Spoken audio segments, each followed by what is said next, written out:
Another day, another FPL pod. Jack, how are you doing this evening? Josh, I'm very well, thank you. Very well indeed. Had a nice weekend, enjoyed the football.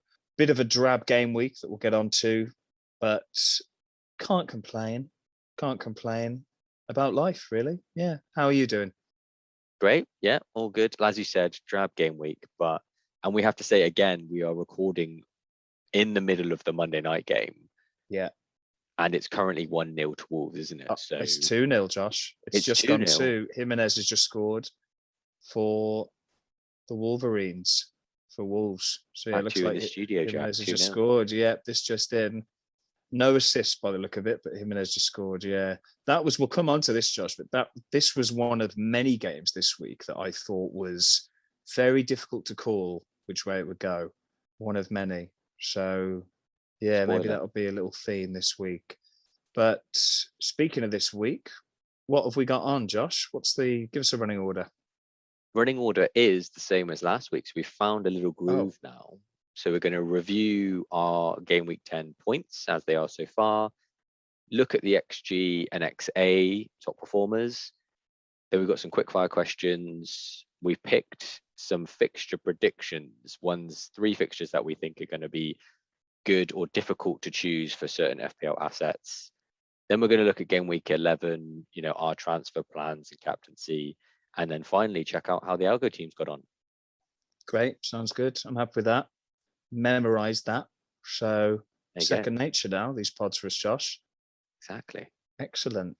Should we crack on? Game week, mid-game week, near the end. How are you getting on? How am I getting? Well, I know exactly how I've got on because I have 0 assets. You're done. In the game that's currently going on. I am You're done and dusted. 2 multiplied by 10 plus 1. Romeo done. Josh done. Yeah. Josh done. And I'm done on 41 points. So currently the smallest of green arrows, I believe, kicking up around just over 800,000 overall rank. So not ideal, but still can jump with some decent points. We're still at that stage in the season. Yeah, I mean, the biggest mistake I made was in the first game this week, I think, where I chose, in my crazy mad scientist moment, this is painful, to experiment by putting Foster in instead of Ramsdale.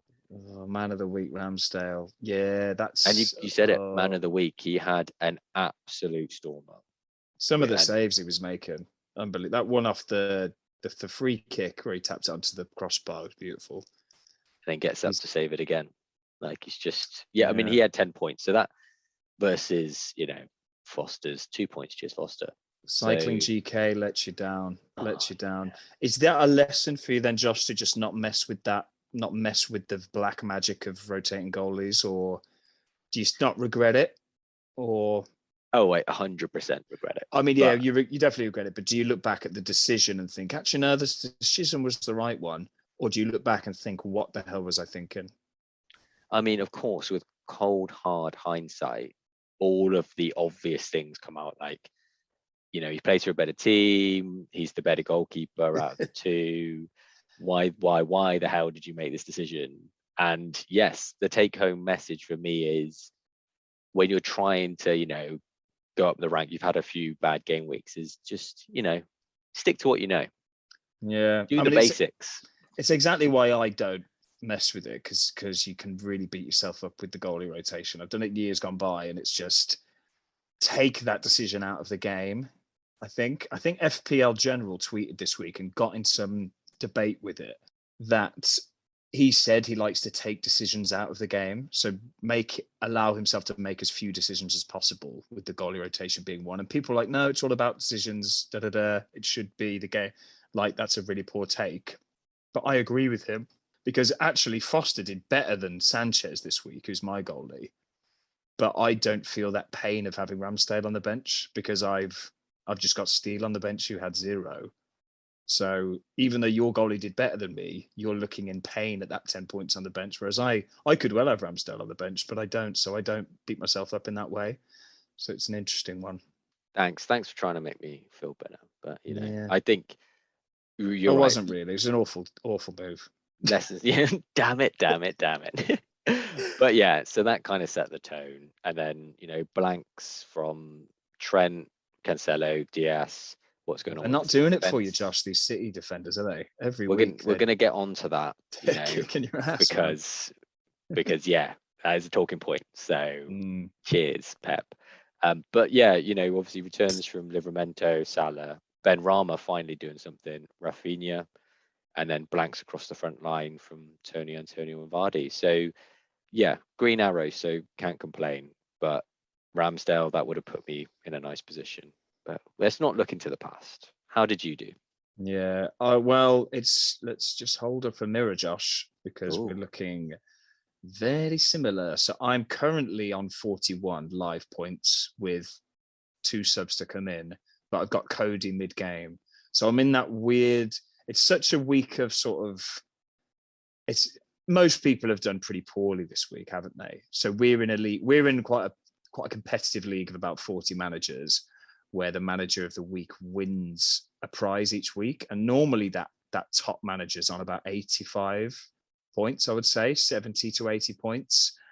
Current top is on 60 points. So I think that shows what a poor week it is across the board. So I'm weirdly in this mode of Cody. If Cody gets a clean sheet, I view that I've had a great week. If he doesn't, I'll get 42 points and feel like I've had a rubbish week. But that's just a swing of 4 points. So that's kind of how I feel about this week in these really low scoring weeks. So yeah, currently on 41, probably I'll end between 42 and 45 probably. So again, not great. Similar story, Sanchez blank, Trent blank, Livramento, we loving him. We do love him. Lundstrom reincarnate, I think we can agree with Livramento, smashing it across the board. My Mane picks came good. I was a bit annoyed he got that disallowed goal. I feel like Liverpool could have had a few more goals, him and Salah, but I can't complain with 7 points. And yeah, Rafinha with 9, Salah with the captaincy on 10, and then the disappointing Antonio and Kane blanking. Bench letting me down with Duffy coming on for 0 points and Sissoko coming on for 2. But yeah, just a drab week, but not a bad week to have a bad week. I think is how I feel about this one. positives. There are positives. Yeah, there's always positives, aren't there, Joshua? Yeah, there we are. But I think I won't live long in the memory with it this week. Not at all. Ramsdale's performance is the only memorable thing about it, really. And we don't want to talk about that. I mean, I don't. So No, we won't let's mention it again. move swiftly on. Won't mention it again. Let's move on. Let's have a look at some XG and XA, Josh. Let's cheer ourselves up with some high scorers, high performers. Let's do that. Yeah. So same format as last week. We've got the top 3 XG and the top 3 XA performers from the last 5 game weeks. We have been starting with the XG, so let's keep going with that. Third spot, Jack, we've got a new entry, and I think, correct me if I'm wrong, first time we've seen him this year in any of our XG ranks. Who is it? Yeah, and you know what? It's great to see him back. It's Pierre-Emerick Aubameyang, the P himself, coming back with 3.04 XG from 5 game weeks, 3 goals scored, 1 assist. Is he back? I mean, I wouldn't say he's back to his gang-busting best, because that season he was up there with Salah, toe-to-toe with Salah and Mane as must-own property, wasn't he, really? But it is great to see him. It's great to see him happy, I would say. He actually looks happy on the pitch. And he's one we should all be looking at, I think. What do you think about the P?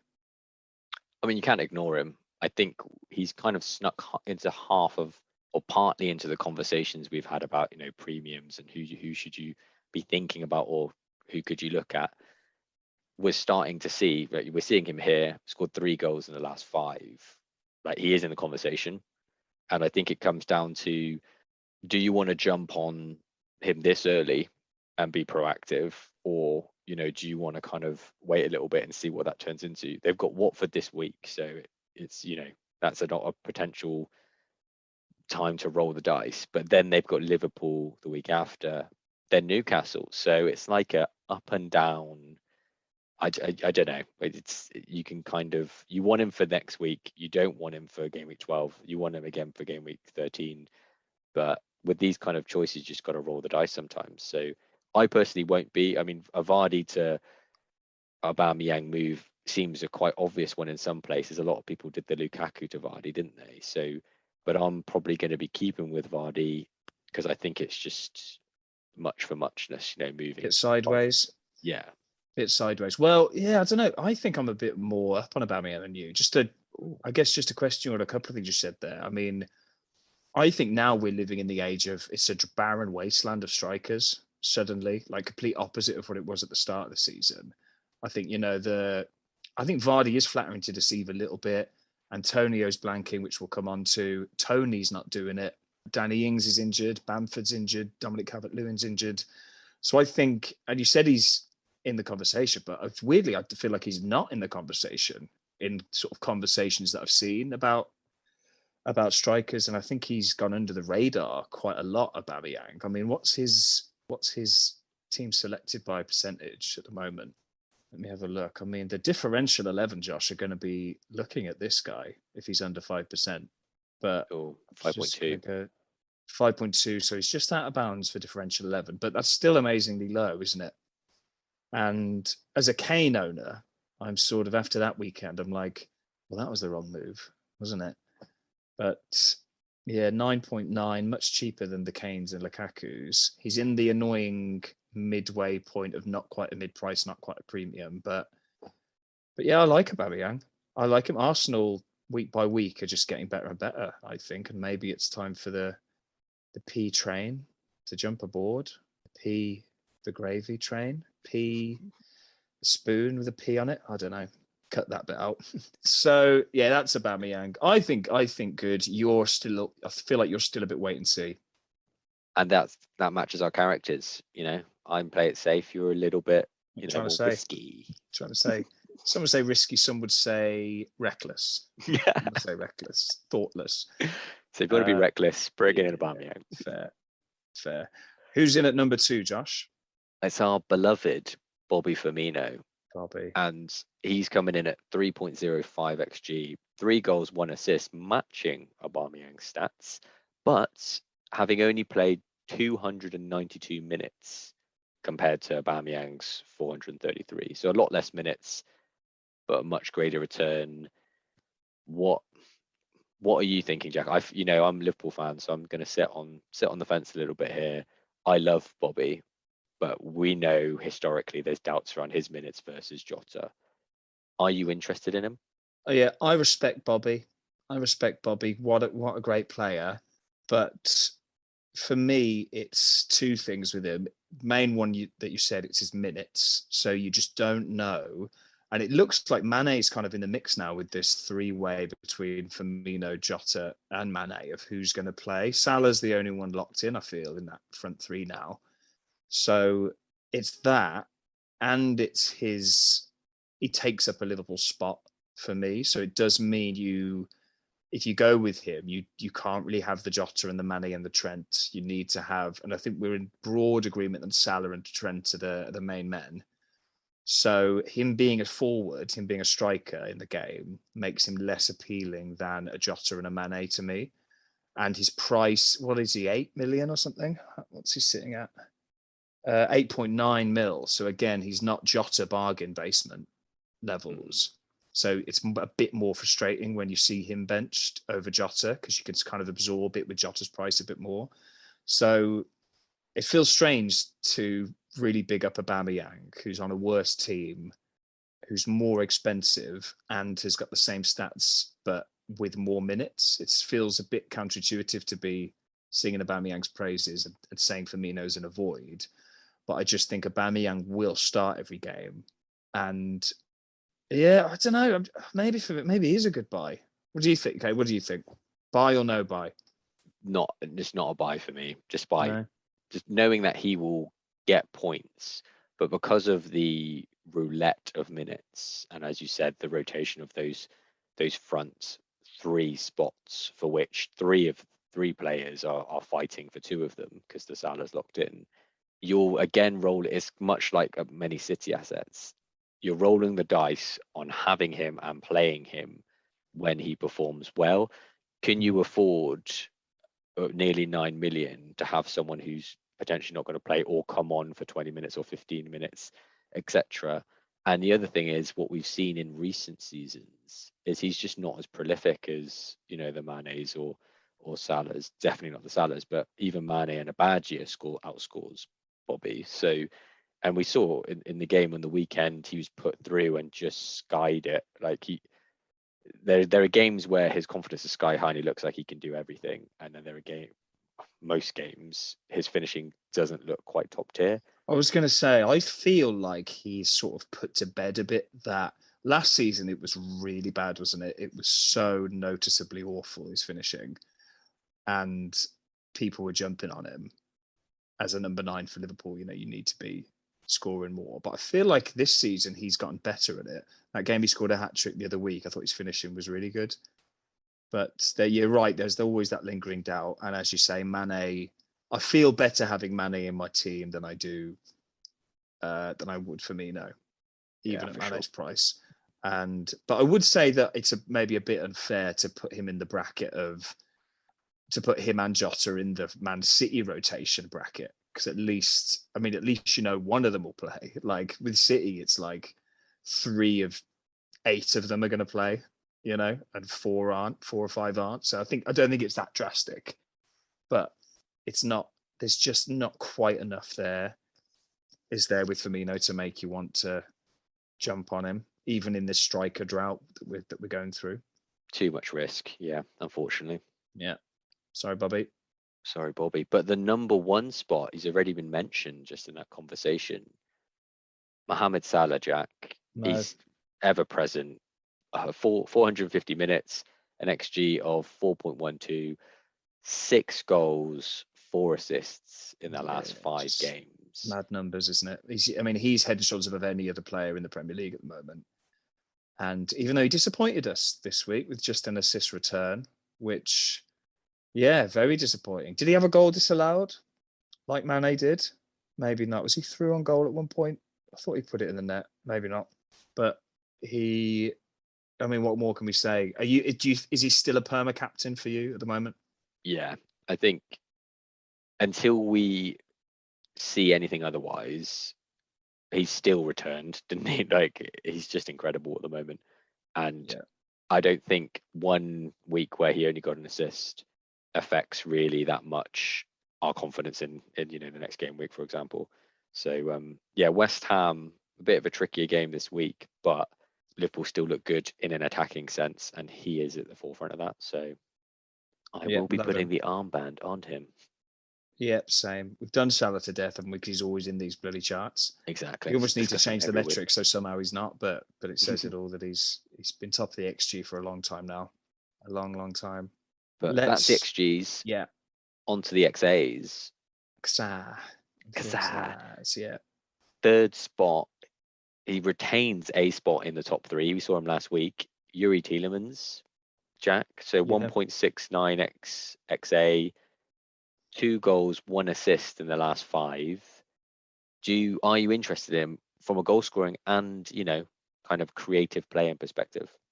We said it still stands what we said last week, I think, on him. That great player could be in any team in the real life. You'd want him in your team. And watching that Arsenal game on Friday, he was Leicester's best player still, I thought. He put some chance on a plate for Harvey Barnes, who should have done better. So, yeah, creatively, he is brilliant. And as Maddison has fallen off, he's kind of stepped up to be their main creator, I think. So it's still something about him that I just don't think his 2 goals have been too worldies, like we said. I just think Leicester aren't convincing enough at the moment to warrant his inclusion ahead of some of the other midfield options. So yeah, it's keep an eye on him, watch list him, but I'm not worried about not having him. Put it that way. How do you feel? Agree. Discussed it last week, didn't we? He is going to have a lot of key passes in the Leicester games, but can we afford to be prioritizing players just for their assist points? Probably not. And especially when they're not through the roof. He's only had 1 assist in the last 5. So yeah, he is going to be great and he will get points, but I don't think he's hot enough property for us to be really shouting from the rooftops about picking him. So yeah, same as last week. Same applies. Yeah. See you, Tealers. Keep going well though. Happy for you. Seems like a nice guy, doesn't he? Well done, Yeah, great. Teely. Yeah, well done, mate. Who's next for the XA, Josh? Number two, someone who, dare we say it, has avoided the pep roulette recently. Bernardo Silva, 450 minutes, the same as Tielemans, the same as the Salahs Played every in the game. last 5 game weeks. 1.76 XA, 1 goal, 1 assist. Well, I know we say stay away from the pep roulette, the City kind of doubts, but if you had to pick one midfield or attacking asset, would he be in the conversation for you? I mean, yeah, if you had to pick one, it's him or Foden, I think. But I mean, we say he's not involved in the pep roulette, but I feel like that's akin to saying if you go to the roulette table and it hits red every time, saying, oh, well, red's not in the roulette anymore. It's just going to guarantee to be red, when actually the next roll, even though it's been red 5 times, it's still 50-50 the next roll, Josh, as Will maths be tells zero. us. So even with that City, even with the City, with him playing 5 games in a row, you know, we were there with Grealish at the start of the season. He did that, suddenly benched out of nowhere. We've been there with Mahrez. We've been there with Foden. Currently, we're there with Bernardo. He could just be benched next game. There's no, it would not, would it surprise any of us if that team sheet came out and he wasn't on it? No. And so therefore you're going to be sweating every week. It's not worth it. He's not going crazy with these numbers. 1 goal, 1 assist. He's a quality player, we all know. But yeah, I'm not, none of them at the moment, those City players, are so good when they're playing that you want to warrant the rotation risk, are they? You know, they're not, none of them are scoring every game. So they almost have to be at a crazy level. They have to be pushing Salah levels of returns for you to warrant that inclusion in your team. So like I've got Mane in my team because even though I concede that he's now maybe part of that rotation with Jota and Firmino, he's so good. Like he's the second highest midfielder in the game now after Salah. So I know that when he does play, he's very, very likely to return. Whereas I don't think you can quite say that for any of these City assets at the moment, the form they're in. What do you think? Sorry, I rambled there. What do you think about Bernardo? You said it. I think we've 1 goal, 1 assist in the last 5, despite his XA being something to look at. He's not been getting the points for us to say, yeah, you got to bring him in. There are other options where you could have more certainty over the long term, because you don't want to have a player in now that you may have to worry about in 3 game weeks or whatever because of the rotation. And City just have a thing about sharing points between their players. You know, it's hard every season, isn't it? They have so many points that they score because of their attacking returns and clean sheets, but they're shared across just a bigger pool of players because they've got so many great assets. And I think you mentioned this before, isn't it? Like Harrison was the highest scoring midfielder from last season for them because he played for Leeds, didn't he? Because he had those consistent minutes. So yeah, Minutes same are king. applies. Minutes are king. Yeah. Yeah. I mean, let's come back to him when he's played 10 in a row. I'll be amazed if he gets there. Yeah. And then we can talk. But till then, don't want to talk about him. No. Who, Josh, is top of the XA charts? It's another familiar name. It's Mohamed Salah again. Oh, that guy. Yeah, that guy. Yeah. Can I just say, Josh, where this is quite a momentous moment. He's not, it's a shock that he's not number 1, but it's a bigger shock he's not in the top 3. Former champ Ivan Toney, where is he? He's number 4. He's number 4. He's fallen out. He has fallen out. The podium. Shame, So, Ivan. Yeah, he's been there for quite a long time, ever present. We'll Him. probably send him like a t-shirt or something, I guess. Yeah. But Shame. I mean, out. yeah, we don't need to say anything more about Salah, do we? He's selfishly topped both charts. So, yeah, get him in, captain him, and worry about the rest of your team. Done, diddly Done and dusted. So, yeah, that's XA and XG top performers. I think we take a quick break now, and then we'll come over to the quickfire questions. Yeah, sure. Lovely. All right, back in a sec.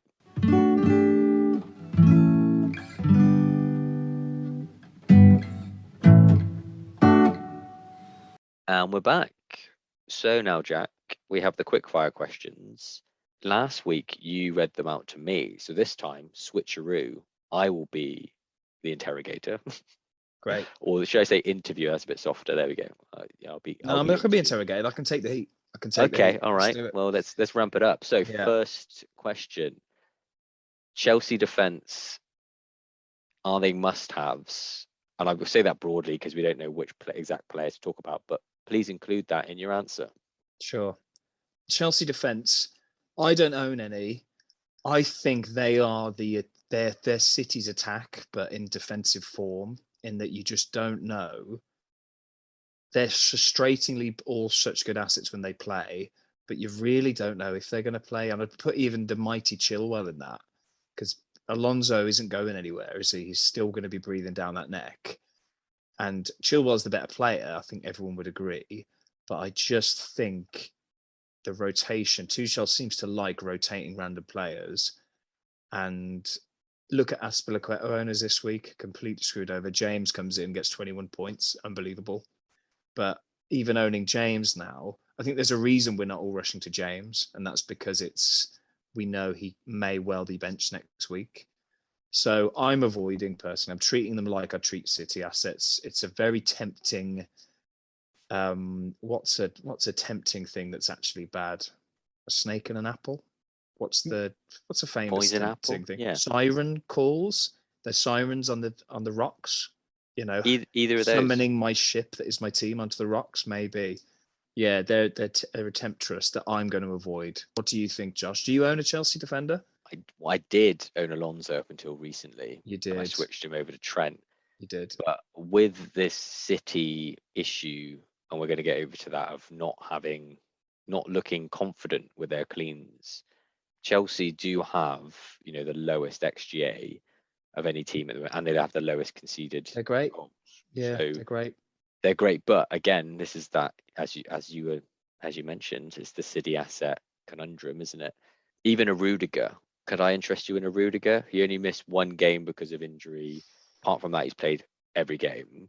Yeah, maybe you could. Maybe you could. Yeah, But he's not with urgency, I'm guessing. No, he does score goals now and then, doesn't he? Yeah, if you're gonna go for anyone, it probably would be him. And he's not too expensive either, is he? I don't think. Is he 5 or he started the season at 5 mil? I'm really bad with my price knowledge actually, but yeah, Rudiger's fine. Rudiger's fine to have. You're right, actually. I'll take that back a little bit. 5.9. Yeah, he's solid, and he does know where the goal is, doesn't he? He does like the goal. They are the best defense in the league, I would say, for sure. It's just that fullbacks, especially, my God, don't go near it. Yeah, I mean, out of the top 10 defenders in terms of points for the season so far, 4 of them are Chelsea players. Yeah, they're so attacking, aren't they? I mean, maybe it's one of those where, I mean, if you've had Reece James all this time and he doesn't play, then gets 21 points, then actually that's kind of like him getting a clean sheet every week, isn't it? So maybe it's good to have him in. I don't know. Maybe that's a new way to look at it. Like I remember listening to a guy who a couple of years ago, he had Delfonso, the Watford guy? Is that who he is? The really flary Delafeu. Sorry, Delafeu. Delfonso was an old Villa striker. Yeah, I did think that. I was like, I went to school with him actually. That's what I was thinking of him. But Delafeu, this guy, I think he was on Who Got This Pod, but he was religious about the XG stats. So he just kept him in blank, and then he hit 4 goals in a game. And so he was like, well, that's justified it because if you spread that score along those games, he's returned in every game.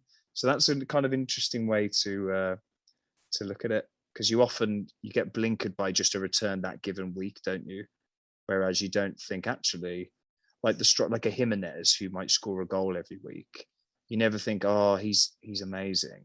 But actually, if he blanked, then got a hat trick, you'd be like, Jimenez is amazing. I'm really glad I stuck with him.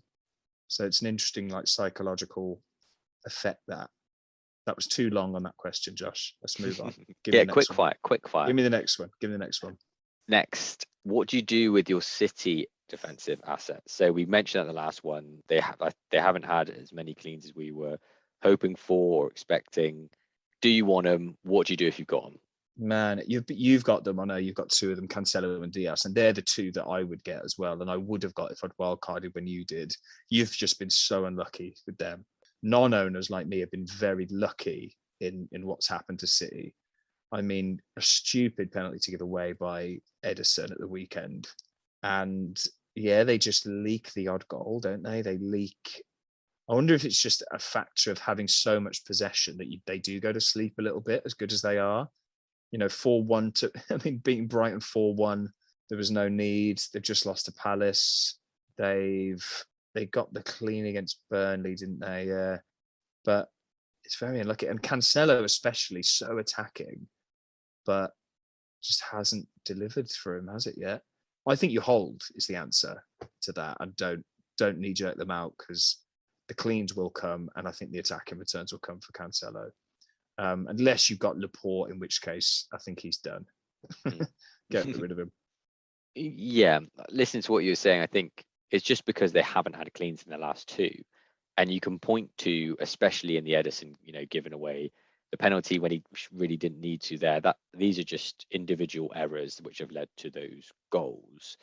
And I will correct one of the things I said in the Chelsea discussion, that actually City have the best XGA. So Chelsea are second, but City have, supposedly the best expectancy to not concede goals. So they're still great on paper. And as you mentioned, some of them, like Cancelo, have great upsides, going forward as well. Cancelo is the second highest point scorer in terms of defenders. I think it's one of those things that they're still great options, but it's proof that the stats, no matter what they say, City would expect it to have lots of clean sheets. Anything can happen. Great stats. So there we are. Indeed. Third question. Is there now doubt around Brentford assets, and particularly Tony, given their result this weekend, which was a 3-1 loss to Burnley? What are your thoughts with that? Are you still interested in doubling up because they've got great fixtures? I am interested in doubling up.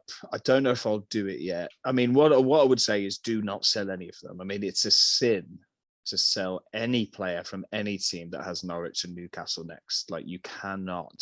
Like, Rafinha is a lesson in that this week. A lot of people sold him. He's a bit of a doubt. He had Norwich, sure enough, 9 points. So that Burnley game, no one saw that result coming. Fair play to Burnley. I think that was the shock. That was almost the biggest shock as the Palace beating City result. But they are a doubt. I think they are still a bit of an unknown entity. And what I was thinking about Brentford is, like, they've had loads of praise and they've put in some good performances, got some good results. But they came up through the playoffs last year. They didn't steamroll the Championship. It was Norwich that did that, and Norwich are the ones really struggling now.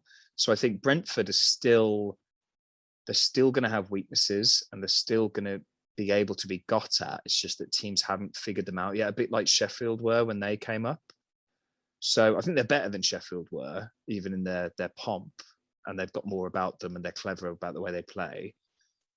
But there is doubt, and Tony especially is a frustrating one, because owners have stuck with him through his blanking, with kind of half an eye on this run of fixtures now, and using his stats to back up that justification.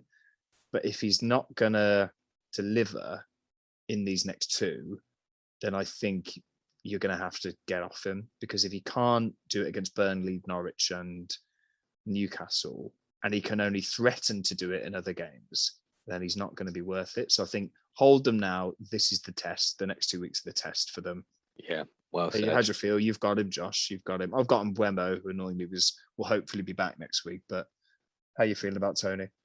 Yeah, it's gone from expectancy to hope, really, now, isn't it? Like, we're hoping that he returns. The underlying stats were there. They've fallen away a little bit. Dangerous switch, isn't it, that?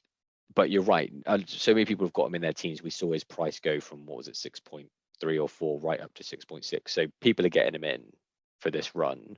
So that kind of uptick in ownership as well is another reason just to keep him there, unless you have to you're putting out fires, or you have some other grand design to bring him in. But I think those fixtures, as you said, anyone can bag against Norwich and Newcastle at the moment.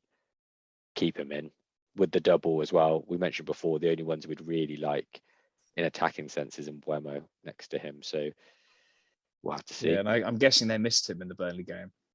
Yeah, They must have yeah, done. for sure. Yeah. Great. That's Brentford out the way. Next, so he's blanked 3 in the last 4 games. Who are we talking about? It is someone we touted as the best striker in terms of price per points. It's Mikel Antonio.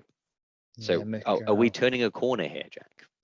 I don't think we are, and I say that watching the Villa game where they did well. I mean, he got the hockey assist, so he assisted the assister twice in that. And they actually should have been assists because they were just outrageous square balls from the guy he passed it to. I mean, they were brilliant goals, but Bowen and Lanzini received the ball from Antonio twice, were through on goal, and could easily been justified in shooting, but squared it instead. And Antonio was great. He bullied the defense. He did all the Antonio things, and he just did everything but score. And I say got 2 assists. He's still playing well, is what I'm saying. And West Ham are only getting better and better and better. And as we've said, in this dearth of strikers, does dearth mean you've got a lot of them or not a lot? Dearth? I'm not sure actually. I normally go to me, you for these sounds kind of like questions. Dearth sounds like there isn't enough of them. It's like the opposite of abundance, but maybe I'm wrong about that. Basically, there's no other good strikers, so just hold him because who you're going to go to. That's what I'm saying. And West Ham's fixtures are looking tasty, I believe. They're looking terrible, you mean? Are they? It's West Ham have got Liverpool, Wolves, City, Brighton, Awful. then Chelsea. Awful fixtures. Stay away. Sell. Got that one wrong. Yeah, they're not looking great. I got that wrong. 3 Very big boys wrong. in the next 5, and actually Brighton are in there as well, and Wolves, who are both decent. I mean, they're hideous fixtures. Even so, I think Antonio can do it against the big boys. I think West Ham can do it against the big boys in the form they're in. And they probably are the 4th best team in the league at the moment. I mean, their position doesn't lie, I don't think. It doesn't flatter them. So, yeah, keep him. What do you think? You're going to keep him? Yeah, I think passes the eye test. He is still an absolute monster and involved in opportunities, key passes, having shots. So obviously the blanks can lead to doubt, but he's doing all the right things. So we expect him to get points through the next 5-10 game weeks. So it's just a hold for sure. Yeah, definitely. I mean, every team will have bigger priorities than getting rid of Antonio. Great. So next question, you've mentioned part of this already, but should we be targeting, in terms of captaincy and picking players in, teams that are playing Norwich and Newcastle in coming fixtures? We've already mentioned this for Brentford and things like that, but captaincy wise and other reasons, what are your thoughts there? It's tricky, isn't it? Because it would fly in the face of the Perma Salah captaincy. So the question is, are Norwich and Newcastle worse than Salah is good? And I think the answer is no for now. So I think a Salah captaincy against a good team is still a better than, say, a Tony captaincy against a Norwich or a Newcastle. I think where it gets tricky is when you'll get the very good teams against the Norwiches, so the West Hams and the Chelseas. So although we saw it, didn't we? Chelsea, we actually had that tested 2 weeks ago where Chelsea played Norwich and the Salah captainers against Man United won out because the Havertz, I mean, very few people captain Mason Mount that would have been as good as Salah, but most people went to Havertz. More people still would have gone to Lukaku, and Salah outscored them. So I think it's a no because of Salah. But if Salah got injured or lost form, then I think that's where I would then pivot to, would be targeting those guys. I think at the end of the season is when that strategy becomes more pronounced, because the Norwiches, and thinking back the Fulhams and the Sheffields, they're gone by that point and they've given up hope. So before Christmas, every team still has hope. Before January, I think there's that mental thing of, well, that's next year. We could still survive this if we could pick up some points around Christmas. So stick with the Salah, stick with the informed players rather than the fixtures at the moment. That's what I think. Form of a fixture. Yeah, agree. I think that was, some of our conclusions to our talks pre-season, which was for attacking assets, you want to go form, and we've got an example of probably a player on the best form of their life. So yeah, Salah for now. And by the time that form fizzles, I'm sure there'll be other things to discuss. Yeah, no doubt about it. Yeah, for now, go with Salah. Great. So next we have a team that had the result of the game week, Crystal Palace. They've got a bit of a fixture swing now. So are we thinking, do we want Palace assets? Names like Gallagher jump out, but there may be other gems hidden in there.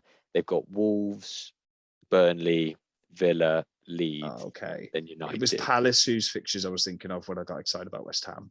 Apologies. It was Palace because I looked at them when I wrote this question down. Yeah, I love Gallagher and I love Zaha as picks right now. That's going to really boost them. I think Gallagher and Vieira have essentially changed Palace to become an exciting, attacking, confident team. So yeah, defensively I'd probably avoid them, but attacking wise, Gallagher, Zaha are the ones to target. And I think Eze is now back. They tweeted out today. So he's a brilliant creative force that they can add to that mix. So keep an eye on Eze. Gallagher and Zaha, great picks in my opinion. What do you think? Yeah, we've seen them grow, haven't we, so far this season? And we mentioned Gallagher earlier on, and they took a little bit of a dip in terms of returns. But the result that they've just had and the fixtures that they've combined with the fixtures that they've got coming up, you can't turn a blind eye to that. And at price points that we're discussing, for these assets, you're not really breaking the bank. So I think, yeah, you've got to look at bringing them in maybe as a bit of a differential get up in your mini league, really. Yeah. Spoiler alert, I've already made my moves and one of them is a Palace player. So you'll find out. Tune in, stay tuned even to find out what that was. Penultimate question. Is Ronaldo back on the cards? Insane finish. Brilliant. This weekend.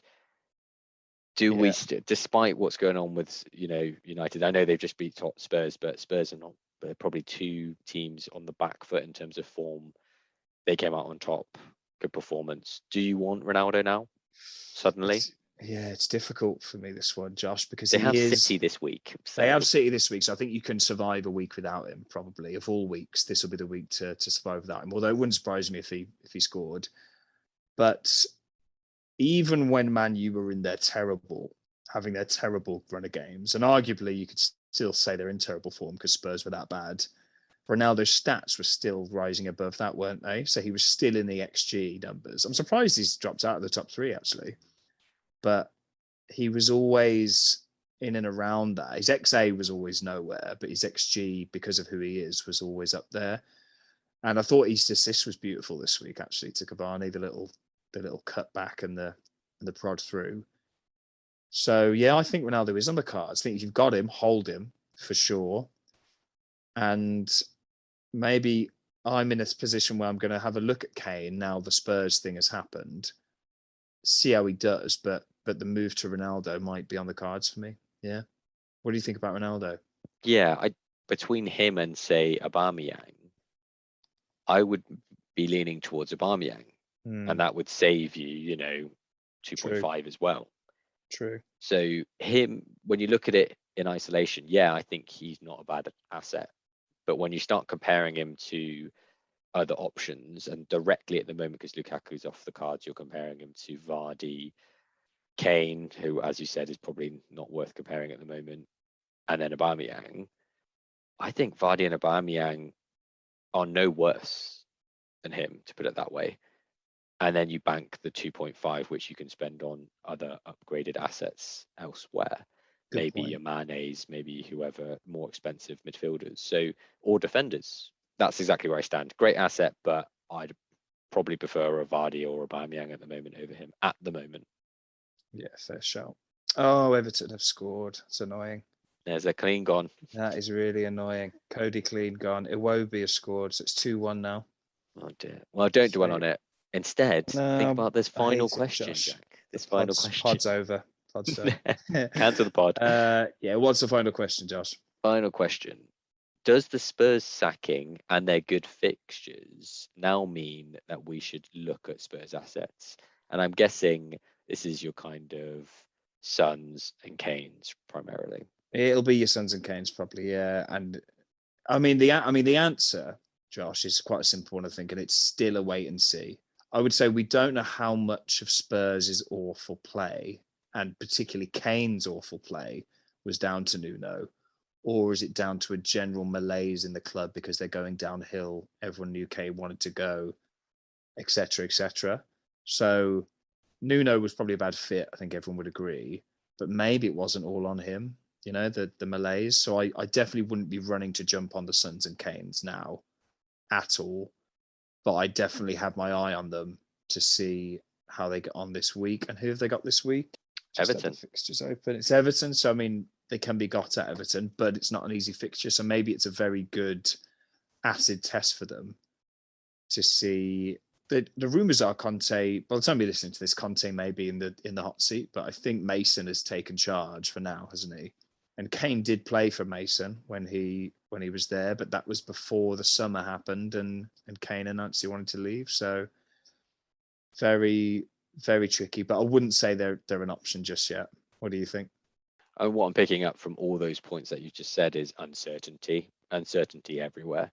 Yeah. And why would you want to bring in an asset that you may have to take out in 2 or 3 game weeks? So Yeah.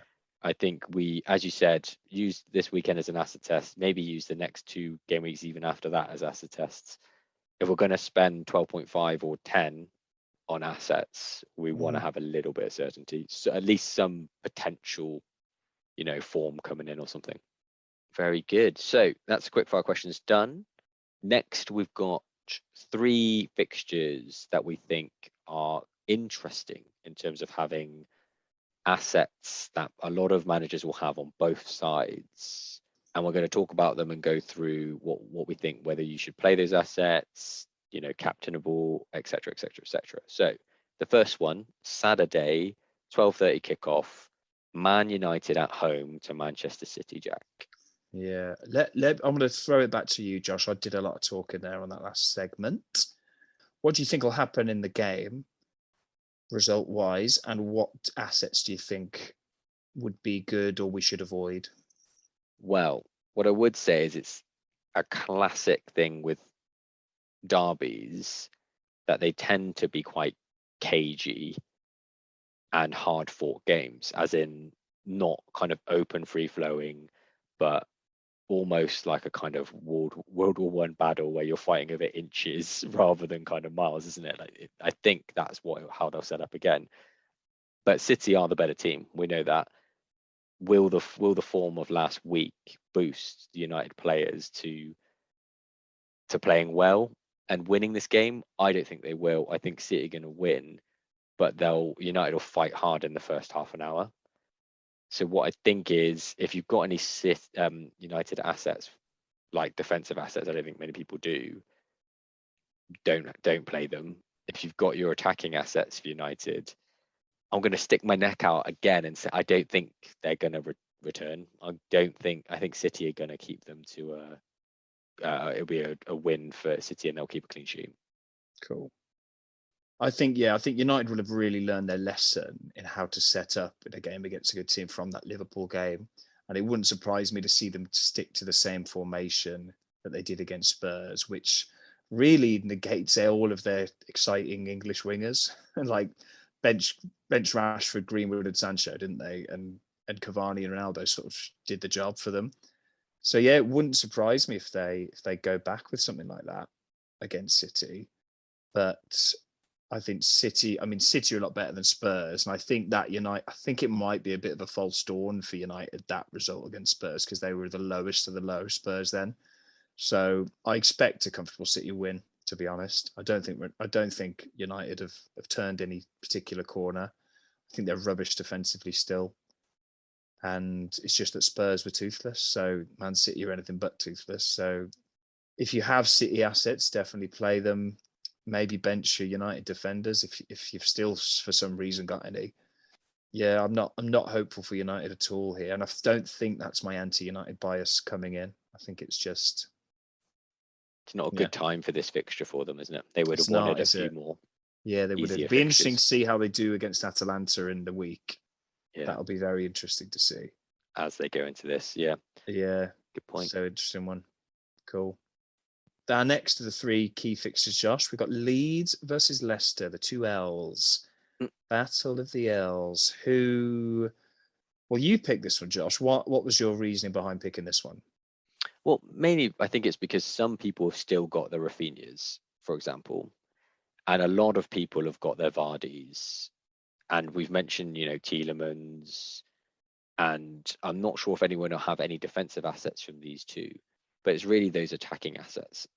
And I wanted to basically say that I think it is going to be a bit of a goal fest in my mind.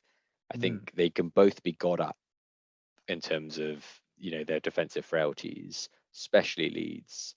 So despite Leeds being at home, I really think that, your Rafinhas and your Vardys have got a lot of potential to get points here.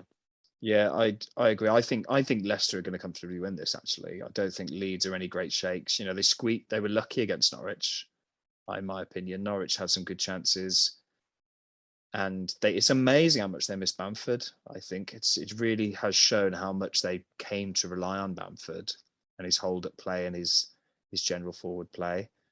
And Rafinha is still a hole because of who he is. He's magical. He could do what he did against Norwich and pull it out the bag himself. But yeah, Leicester, I think if you're a Vardy owner, if you went for Tielemans in the end, then it's a good time to play them, and it should be a good fixture for them. Leicester to win comfortably, in my opinion. If you have Rafinha like you do, will you play him? Yeah, definitely. I mean, Rafinha's always a play. He's a fixture-proof player, Rafinha, for me. He's that kind of guy. Plus, my bench is rubbish, so yeah. I'm happy with Rafinha. I know he's yellow flagged yet again, I think. I think what we've learned from the Rafinha flaggings is just he should be fine. Yeah, ignore the yellow. Good. Right. And Bielsa always gives you he just hits you straight, doesn't he? Shoots you straight. God bless him. Yeah, he's very good. So. He's very good at saying who's in and out. So yeah, keep your eyes peeled for the conference, but I have a suspicion Rafinha will be just fine in that one. Lovely. And the third one, let me kick it to you then. Okay, switcheroo. It's West Ham at home to Liverpool. Oh yeah, very tough one for Liverpool. Been a bit of a tough run for Liverpool with United, Brighton, and now this. I think it might be a similar thing with the Brighton game, where it wouldn't surprise me if West Ham score at all. But again, Liverpool will score against every team, and they tend to be in a mode, Liverpool now, correct me if I'm wrong, Josh, of having like a very hot 20-30 minute spell, usually in the first half, where they score a couple of goals. They tend to, and then they become a bit defensively lax later on, and maybe leak a couple and make it a bit difficult for themselves. Is that fair? Is it a defensive mid issue? What's going on? Yeah, I would agree. So I think both teams are going to score. I would expect both teams to score in this game. Yeah. And I think Liverpool's defensive frailties recently comes partly down to missing personnel. So Matip has been managing his minutes, and so Konate's come in. Yeah, missing Fab, and the midfield options that Liverpool have at the moment. Keita came off injured again on the weekend. They're not the best in terms of defensive coverage. So when Trent gets on and Robertson gets on, it's the boring midfielders, as everyone's refers to, that really cover them. And Hendo's the only one at the moment in the mix who's fit, who can do that, because the other two midfielders that we had were Curtis Jones, who is not defensive minded, and Oxlade-Chamberlain, who we know is not defensive minded. So I think it's just a little bit too much work for Henderson, unless people like Fabinho can come back. There's rumours that he's training before last weekend's game, so he may be back in time for this game. But until those players come back, Liverpool, I think, are open to conceding. Yeah, that's fair. Should be a good game to watch. Attacking, hopefully. That's the Sunday 4:30. So yeah, late points, boom. But yeah, that's Super it. Sunday. Yeah, brilliant. That's the fixture predictions. Let's have a quick break, and then we'll come back with our plans. You've already given a spoiler. You've made some moves already. Our plans for game week 11, and then the algo teams. Cool.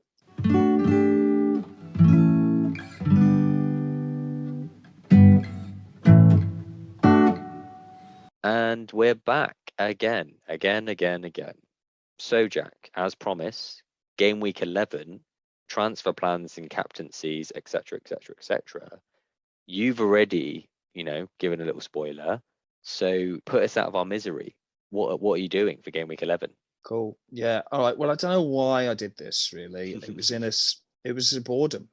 I was a bit bored on last night, I think it was. Yeah. So everyone had played except Cody, my team. So I felt safe. But I think it was after watching Match of the Day, and I was just so impressed with Palace that I just thought, wow, they're doing really well. And I was fresh off the disgust at Spurs and Reguilon being benched. So I was planning to ditch Reguilon anyway, but I just thought, you know what, let's sack him off now. It looked like he was going to drop, and he did price drop today, so I'm glad I did it. So I had 2 free transfers. So I took Reguilon out and bought West Ham's Johnson in. So 3.9 mil, scored a great goal, seems pretty nailed on. Bought in Johnson for Reguilon, and then got rid of Sissoko, my 5th mid, for Conor Gallagher. Ooh. And I had the exact, I think I had 0.1 remaining after doing that. So yeah, the plan will be to do a shift to a 3. I've been rocking the 4-4-2 and the 4-3-3 quite a lot. So I'm going back to the old classic 3 at the back, FPL standard. So play the 3-5-2 and have kept hold of Kane. So I think Tony's lackluster performance and Nuno leaving twisted my opinion there on getting rid of Kane for Tony. So I'm keeping hold of Kane as a bit of a differential now. And yeah, going to rock. I've still got Mbuemo repping my Brentford. So yeah, I'll be rocking the 3-5-2 with the Salah, Mane, Rafinha, Gallagher, and Mbuemo across the middle, and Kane and Antonio up top. So there it is, and it's done and dusted. And it is quite freeing, now and again when you do that, when you play a bit more aggressively and make the transfers early. Didn't know about Champions League at the time being in the week, so was a bit annoyed when I saw that today. So that's weak management on my part. But yeah, what's done is done. Looking at the team feels great. When you get that, just you feel nice when you see that pick team tab. Happy. You see them all. Yeah, I feel happy. I feel a 3. There's something nice about a 3-5-2, the way it looks, I think. Like that stacked midfield just screams points at you. I don't know. And the fixtures are pretty good this week as well. So high hopes for the weekend, Josh. So that's me. How about Very you, good. man? What you thinking? Well, first and foremost, I will be starting Ramsdale this week It's a good against move. Watford. So yeah, thank God I'm doing Foster that. clean incoming. Yeah. Oh my God, if he does, I'll be wounded. But yeah, so I don't really have any fires, just a couple of annoyances, I think, really. Things like I've got Ben Rama, who actually returned this week, but generally I'm not that happy with him. Got Saar kind of just sat on the bench, he's been sat on the bench recently, not Yeah. doing anything. And I haven't decided on anything concrete, but the 2 players that I've been looking at this week are Gallagher, same as Yeah. you. So that could be a Ben Rama to Gallagher. Ben Rama playing against Liverpool this week as well. You So got the one transfer to make, yeah? got the one transfer, yeah. So that could be Benny out to Gallagher for this week. Or a little bit more wild is Joshua. I'm leaning towards Trossard. Yeah, he looks good, doesn't he? He looks good. He passes the eye test. He's been getting Yeah. points. Very And their talented. fixtures, Newcastle at home this week, Villa away, Yeah. Leeds at home, West Ham, then Southampton. So Decent. yeah, I mean, I was one to say that I thought that Brighton's attack wasn't all that and a bag of potato chips. But they looked decent against Liverpool, and between the 2 of them, Gallagher and Trossard, given those fixtures, I don't think there's much between them at all. And those are the 2 options. So let me kick it to you, Jack. Who would you want out of those 2? Yeah, I This didn't is even consider replacing Ben Rama. Old Trossi, but I should have done. Yeah, Gallagher. Yeah, I immediately went to Gallagher. I mean, stats wise, how do they compare in terms of underlying stats? Well, I haven't done an underlying stat comparison. So this is completely Eye test feeling. eye test feeling. And in terms of Trossard, what got me there originally was his return so far. So, he's 6.4 mil, 41 points he's got so far, which is a nice little return. But in terms of his game week returns, they're quite mixed. So 9 points this week against Liverpool, but then he had quite a few blanks until back in game week 5. But he passes the eye test. So, and with those fixtures, I don't know whether it's worth rolling that dice. So very quickly bringing up a comparison. I mean, for the season, Gallagher smashes Trossard for the expected stats. So Gallagher 3.44 XG, 2.23 XA. Trossard 1.77 XG and 0.9 XA. And Trossard's played nearly 100 minutes more, which is interesting. But if we filter it down to the last couple of weeks, then maybe we'll get a different story. So this is live comparison, people. You're hearing this live. And as you're doing that, I guess I can say that Trossard is, 0.8 more than Gallagher. And actually, the fixtures you can take off the table because they both got good fixtures. Yeah, Palace have got great fixtures as well. So yeah, Trossard edges for the last 3 weeks. Trossard is edging Connor for XG 0.89 to 0.58, but Gallagher's a slightly higher XA. So you're right, the last 3 weeks there isn't much between them. So yeah, and I'd say Brighton a slightly better team all round, but maybe Connor is more of a talisman than Trossard is, although maybe that might be debatable. Yeah, it's a tricky one, man. That's a really tricky one. I'd probably go Gallagher. Yeah, and so would I think. The only kicker really was, this week coming up at home to Newcastle. Yeah, tasty. Is quite a tasty fixture to go. And I know you never want to hold on to a player and think, I'm going to get them out in 2 weeks' time or whatever. But yeah, that's a nice kind of tasty apple I'm looking at for next game week. And actually, when you look at Gallagher's, Wolves at home, Burnley, who did well this week.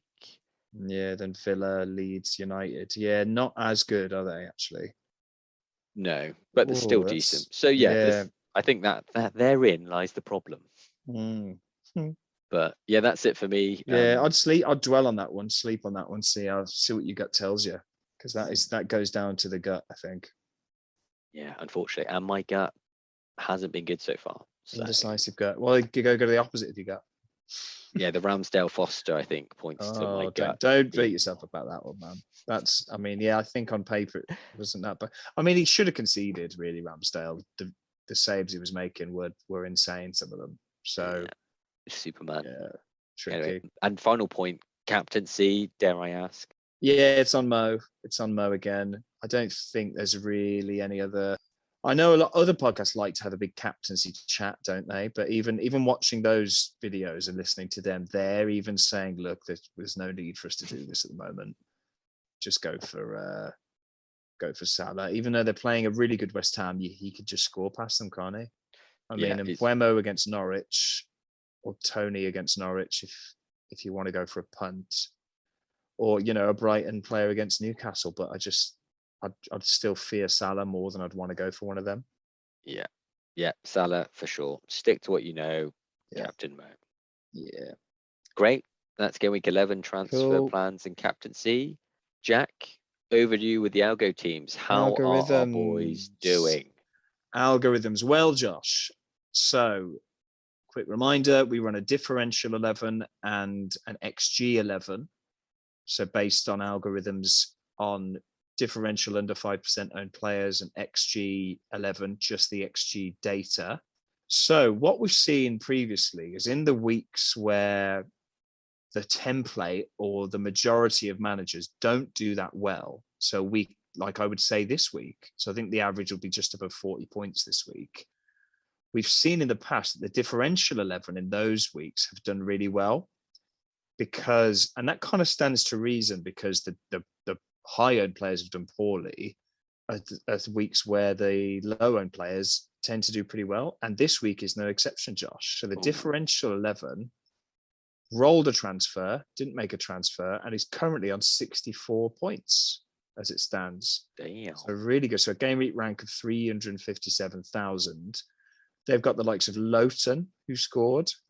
They've got Mane captain, Fornals and Bowen, that West Ham differential duo with 11 and 6 points respectively. Jimenez still in play, currently on 9 points with a goal and bonus. And yeah, those were the haulers, and it's set them up with a really nice 64 points. Still overall though, still just under 5 mil in the world. So it just shows that, I think it is starting to show that the template's template for a reason, isn't it? Like, it's the popular players are popular for a reason.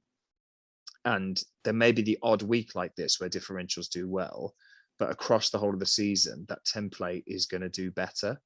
So that's the current theme of the differential 11, Josh, for so far after 10 game weeks. So yeah, but it is really cool to see these random weeks where it just completely blows the average out of the water.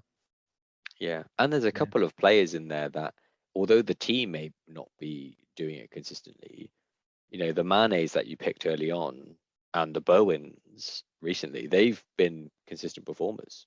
Yeah, they have. I mean, Bowen, I wanted to mention Bowen actually, because he's been doing very well.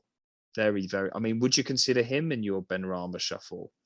Not at the moment because of their fixtures, West Ham's fixtures. So give me 5 game weeks when they get past their City, Liverpool, Chelsea, then yeah, I think he is good. He hasn't blanked for 5 weeks now. He's returned 5 weeks in a row.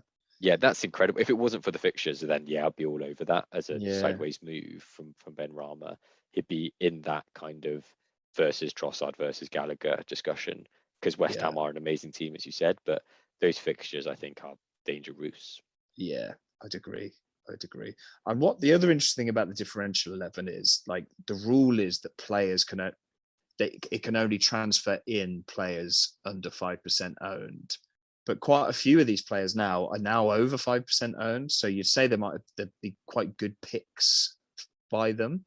So Aubameyang, Maximan and Jimenez are all over 5% owned now, and that's the strike force of the team. So that is quite interesting, I think, that's happened. Although saying that, it is just those three. So Mane, Fornals, Bowen and De Bruyne are still under 5%. So crazy, big names as well. Yeah, big names. Yeah, it says it all. There's more variety than people think, I think, available in this game. But there we are. So after this week, it'd be interesting. I'm sure some of those players will increase off the back of those great performances, the Bowens and the Loughtons. So there we are. And so that's differential United, as I've called them. Great week for them. The XG11 has had an all right week as well. So better than you and I, Josh. So we're both on 41, 42. XG11's on 47. Oh. So these are all players purely based on the XG data. So Chris Wood's finally come good with a goal. I should say there were 2 transfers made this week. So Torres, who was injured, went out. Jota came in. And Raya, of course, got injured in goal. So Sanchez came in, who has the best XG for a goalie, apparently. All those sprayed passes going around. So not the best transfers in the end. Jota, of course, was benched and came on for a 1-pointer. Sanchez got the 1-pointer. But the points really came from Mane's in here, 7 points. Salah captaincy with a 10. Conor Gallagher, who've mentioned a lot, got 13. And Chris Wood, who got the goal, got the 6 points. So 47. So pretty decent for the XG11. And we'll have a look. I think we've got Tarkowski and me still, who I believe have dropped off on the XG charts. So I think this week the transfer will be a defender in, but we shall see. Nice. Here we are. Good results. Yeah. So XG11 overall sitting at, not doing amazingly, sitting at 2.7 mil. So above the average for sure, but at the moment it's suggesting that XG data isn't sufficient to pick a team, particularly at the back, particularly in defense. So maybe it's next season, Josh, we run a thing where we use XG data for the attacking players and maybe XGA data for the defenders. Defensive. Who knows? Yeah, I like it. Cool. Perfect. That's game week 11 wrapped. We'll come back, see how we got on after all the Champions League fixtures and game week 11. Until then, like and subscribe if you please do like what we're saying. Also, Tell your comment friends. and email. Yeah, tell your friends, all that good stuff. Like, comment, email, retweet, follow, All of all the of that, above, please. all of that stuff. And we'll speak to you again next week. Yeah, keep an eye out on the YouTube this week. We'll post a couple of bits up. And yeah, have a great week. Lovely. Well, speak to you then. Thanks, Cheers, Jeff. Joshua. Bye-bye now. Bye.